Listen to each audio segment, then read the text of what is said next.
എന്നെ പ്രതീക്ഷിച്ചില്ല അല്ലേ? പ്രതീക്ഷിച്ചു. നിന്നെ മാത്രമേ പ്രതീക്ഷിച്ചുള്ളൂ.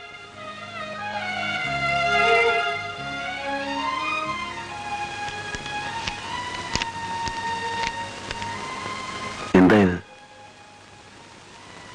ഒരുപാട് കാര്യങ്ങൾ പറയാനുണ്ട്. നേരിൽ കാണുമ്പോ പറയാൻ കഴിഞ്ഞില്ലെങ്കിലോ? അതുകൊണ്ടെല്ലാം എഴുതി വച്ചു.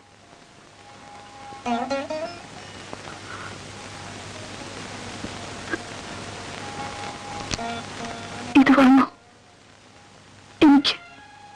എനിക്കൊന്നും സംസാരിക്കാൻ കഴിയുന്നില്ല.